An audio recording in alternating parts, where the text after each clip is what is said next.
तो लीजिए छात्रों, आपको जिस वीडियो का इंतजार था, कक्षा आपका 7वीं का विषय विज्ञान वार्षिक परीक्षा का, यहाँ पे देखिए 8 मार्च का पेपर बिना किसी डाउट के देखिए राज्य शिक्षा केंद्र मध्य प्रदेश भोपाल के द्वारा जारी किया गया आपका 101% वायरल पेपर लेके आ चुका हूँ। ये क्वेश्चन आपको डेफिनेटली देखने को मिलेगा, बिना किसी डाउट के फटाफट पढ़ लेना। देखो, आपको सबसे पहले आपको इसमें आएगा सही विकल्प वाले क्वेश्चन देखने को मिलेंगे। ठीक है, पहला क्वेश्चन आपको देखिए क्या दिया गया है। ऐसा पौधा जिसकी पत्तियां घड़े के आकार में बदल जाती है तथा छोटे छोटे कीड़े मकोड़े का देखिए शिकार करती है, क्या कहलाती है। ठीक है, चलिए थोड़ा सा आपको अच्छे से दिखाते हैं। देखिए, ये आपको अच्छे से आपको अब दिख रहा होगा। यहाँ पर पूछा गया कि इसका आंसर क्या होगा, तो राइट आंसर देखिए आपको इसमें घटपर्णी हो जाएगा। सेकंड क्वेश्चन देखो, चीरने एवं फाड़ने वाले दांत कहलाते हैं। यहाँ पे देखिए रदनक, आपका चवर्णक, कृदंत या फिर देखिए आपका अग्रचवर्णक। राइट आंसर देखिए आपका इसमें रत्नक है। ठीक है, इसके बाद देखो आपका तीसरा क्वेश्चन आता है कि हम जानते हैं कि धमनी सदैव ऑक्सीजन समृद्ध रक्त का परिवहन करती है तथा सिरा अशुद्ध रक्त का हृदय तक ले जाती है। आप तो जानते ही हैं धमनी में शुद्ध रक्त होता है और सिरा आपका जो होता है उसमें आपका अशुद्ध रक्त होता है, क्योंकि उसमें कार्बन डाइऑक्साइड मिला होता है।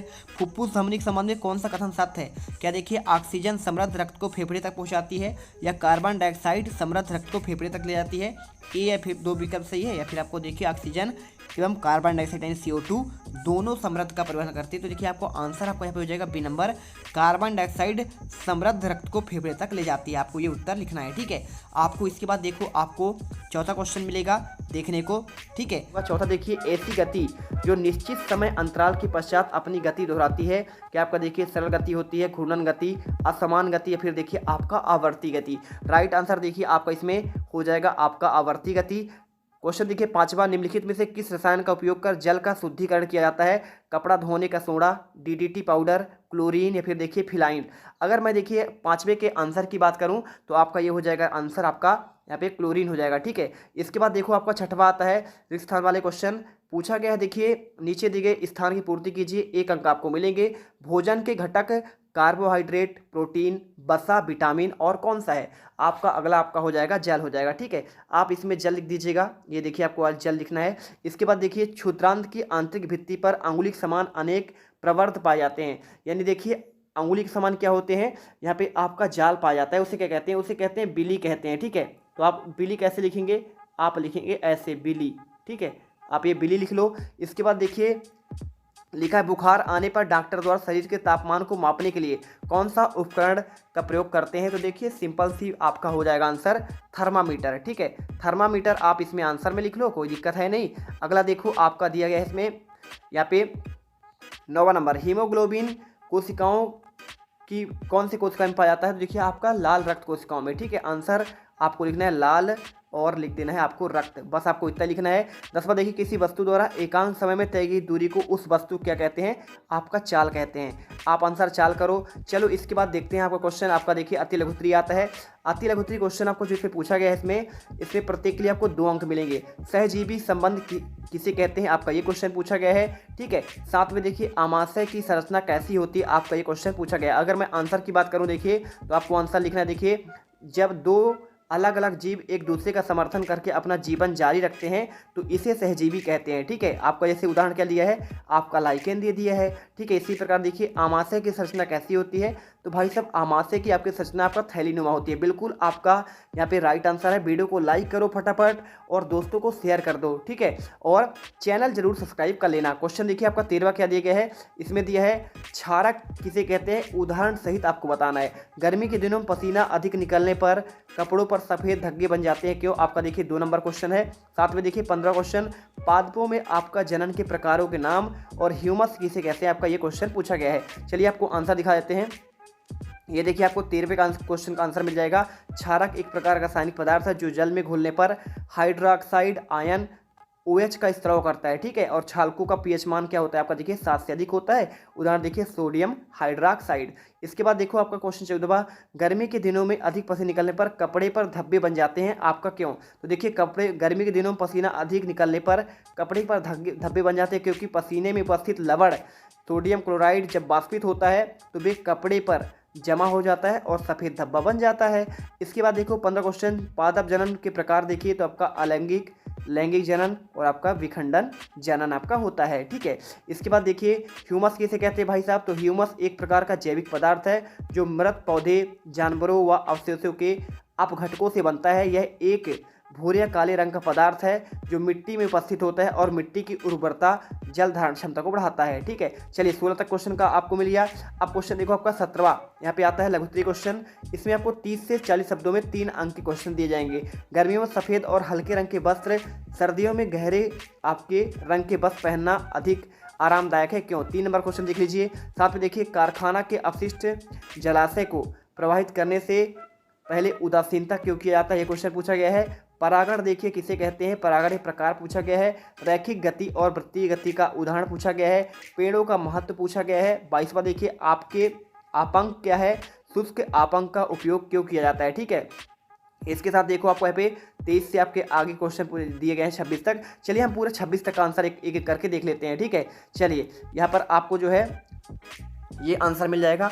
मैंने आपको देखिए 16 तक का आंसर दे दिया है। 17वां क्वेश्चन आपको यहाँ पे ये दिया गया है, गर्मियों के दिनों में सफ़ेद वस्त्र आपको देखिए तो आपको यहाँ पे इसका गर्मियों में सफ़ेद वस्त्र पहनना चाहिए, अधिक आवश्यक है, क्योंकि देखिए हल्के रंग के वस्त्र सूर्य की किरणों से प्रतिबंधित होते हैं और शरीर की गर्मी कम करती है।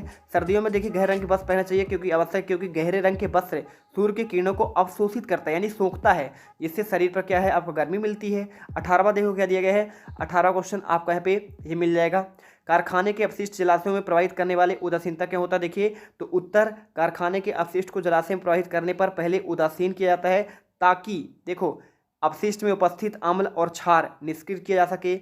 इससे देखिए आपका जिससे जलाशयों में जल प्रदूषित होने से बचाया जा सके। पूरा कॉपी पर आंसर लिख लेना। और अपशिष्ट के उपसिक्त विषाक्त पदार्थों को हटाया जा सके, जल में विषाक्तता न बढ़े। इसके बाद देखो परागकण क्या किसे कहते हैं। देखिए परागकण एक प्रकार का जैविक कण है जो पौधे के पुष्पों से उत्पन्न होता है और यह पौधे के प्रजनन में महत्वपूर्ण भूमिका निभाता है। जैसे स्वपरागण हो गया, पर परागण हो गया, मध्य परागण और आपका वायु परागण हो गया। ठीक है, वीडियो को लाइक करना और दोस्तों को शेयर करना मत भूलना। ठीक है, इसके देखिए आपको जल परागण भी होता है। इसके बाद देखो आपका 20वां क्वेश्चन, रैखिक गति और वृत्तीय गति को समझाना है। तो रैखिक गति, वृत्तीय गति दो प्रकार के होते हैं जो वस्तुओं में गति की आपका देखिए वर्णित करती है। देखिए पहला आपका होता है रैखिक गति, यह एक सीधी रेखा गति करती है। इससे वस्तु की गति की दिशा, गति की दर नियत रहती है। उदाहरण देखिए एक गाड़ी पर चलती हुई आपका गाड़ी सड़क पर चलती है। और वृत्तीय गति क्या होता है, देखिए वस्तु एक वृत्त या सर्कल में गति करती है। इसमें वस्तु की गति की दिशा और गति की दर नियत नहीं रहती है, बल्कि यह वस्तु केंद्रीय दिशा में बदल जाती है। उदाहरण एक चक्की का घूमना, है ना, हो गया ना आंसर। इसके बाद देखो आपका 21वां, पेड़ों को महत्व पर आपको लिखना है। तो देखो आपका वायुमंडल में ऑक्सीजन का स्त्राव, वायुमंडल को कम करना, जल चक्र को बनाए रखना, साथ में देखिए मिट्टी का क्षरण करना यानी मिट्टी का देखिए कटाव से रोकता है, जैव विविधता को बढ़ावा देता है। भाई साहब जैव विविधता, पेड़ पौधे आपके लगातार बढ़ते जाते हैं। इसी तरह देखिए 22वां, आपांक क्या है, शुष्क आपांक का उपयोग कहाँ किया जाता है। देखिए आपांक एक प्रकार का जैविक पदार्थ है जो पौधे की पत्तियों में तनों से निकलता है और यह एक चिपचिपा और गाढ़ा तरल होता है। ठीक है, जिसे गोंद टाइप के नहीं बोलते हम, और पौधे को नुकसान पहुंचाने के लिए कीटों और रोगों से बचाता है। जैसे देखिए इसका उपयोग कहाँ कहाँ होता है, शुष्क आपांक चिकित्सा में, कॉस्मेटिक में, कृषि में और आपका आहार पूरक में। और इसके बाद देखिए 23वां, लोहे पर जंग लगने का रासायनिक समीकरण पूछा था। तो लोहे में जंग लगने का आवश्यक परिस्थिति देखिए, रासायनिक समीकरण आपका होता है देखिए 4Fe लोहा, ऑक्सीजन 6H2 करेंगे तो आपका देखिए लोहे का हाइड्रोक्साइड बनेगा। और लोहे में जंग लगने का आवश्यक परिस्थिति देखिए आपको यहाँ पे जो है ये पूरा आपको पानी की उपस्थिति और आपका नमी लिख देना है। इसके बाद देखो आपको ये, इसके बाद आपका यहाँ पे तापमान भी है और लोहे में सतह का खरोच और आपका दरार भी शामिल है। ठीक है, चलिए 24वां देखिए, जाइलम क्या है और यह पौधे की वृद्धि विकास किस प्रकार करता है। तो जाइलम एक पौधे का वास्तुकुलर टिश्यू में से एक है जो पौधे के वृद्धि और विकास में महत्वपूर्ण भूमिका निभाता है। जैसे देखिए जाइलम के कार्य क्या क्या होते हैं, पानी और खनिज का परिवहन कहाँ से, जड़ के द्वारा करता है। ठीक है, मिट्टी से आपका जमीन से, और पौधे की वृद्धि और विकास भी करता है और पौधे की संरचना में आपका सहायक भी होता है। भाई साहब बड़ा होता है वो। ठीक है, जाइलम और फ्लोएम आपने पढ़ा है ना, फ्लोएम आपका तनों का विकास होता है, पूरे उसके भाग में जाता है खाना। और विद्युत धारा के चुंबकीय प्रभाव को उदाहरण सहित समझाइए, चित्र भी आपको यहाँ पे बनाना है। ठीक है, तो विद्युत धारा के चुंबकीय प्रभाव का अर्थ होता है जब विद्युत धारा किसी चालक में प्रवाहित होती है, उसके चारों ओर एक चुंबकीय क्षेत्र उत्पन्न होता है और यह चुंबकीय क्षेत्र विद्युत धारा की दिशा में तीव्रता पर आपका देखिए निर्भर करता है। ठीक है, पूरा आंसर लिखना कॉपी पर। और विद्युत धारा के चुंबकीय प्रभाव का उपयोग इलेक्ट्रोमैग्नेटिक में किया जाता है। इलेक्ट्रोमैग्नेटिक एक ऐसा उपकरण है जो विद्युत धारा के चुंबकीय प्रभाव का उपयोग किया जाता है, शक्तिशाली चुंबक आपका उत्पन्न करता है। देखिए आपको यहाँ पे चित्र भी आपको यहाँ पे आपको बना लेना है। बहुत बढ़िया, देखिए आपका ये नॉर्थ पोल हो गया। ठीक है, उत्तरी ध्रुव आपका, ये देखिए दक्षिणी ध्रुव। और ये देखिए आपका यहाँ पे क्या है, चुंबकीय आपका यहाँ पे रेखाएं बाहर की ओर निकल रही हैं। ठीक है, समझ में आ गया ना। इसके बाद देखिए आपका, देखिए यहाँ पे समझ में आ रहा है कि आपका नॉर्थ से साउथ की ओर जा रही हैं। इसके बाद देखो आपको 26वां वास्तविक और आभासी प्रतिबिंब 3 अंतर पूछा गया है। तो प्रतिबिंब किसे, देखिए वास्तविक प्रतिबिंब दर्पण के पीछे बनता है, जबकि आभासी प्रतिबिंब कहाँ बनता है, दर्पण के सामने बनता है। प्रतिबिंब की दिशा देखिए, प्रतिबिंब की दिशा, वास्तविक प्रतिबिंब आपका जो है वस्तु के विपरीत होता है, जबकि आभासी प्रतिबिंब वस्तु की दिशा में आपका होता है। प्रतिबिंब की आकृति देखिए, वास्तविक प्रतिबिंब एक वास्तविक वस्तु प्रतीत होता है, जबकि आभासी प्रतिबिंब एक आभासी वस्तु की तरह प्रतीत होता है, वास्तव में जो आपका नहीं होता है। तो इस प्रकार देखिए हमने पूरे क्वेश्चन के आंसर आपको प्रोवाइड करा दिया है। और आई होप अब आपको जो है ना पूरे के पूरे नंबर आपको यहाँ पे आसानी से मिल जाएंगे। मिलते हैं, वीडियो को लाइक करना, दोस्तों को शेयर करना। जय हिंद, जय भारत। अब तुम लोग गलती से अगर नए हो तो सब्सक्राइब करो, वो जो लाल वाला बटन है उस पर अपने जीजा जी फेंक के मारो या फूफा जी, मुझे नहीं पता, बस क्लिक हो जाना चाहिए। अब मैं भी जा रहा हूं, मुझे मुठिया पेलने जाना है। बाय। वो है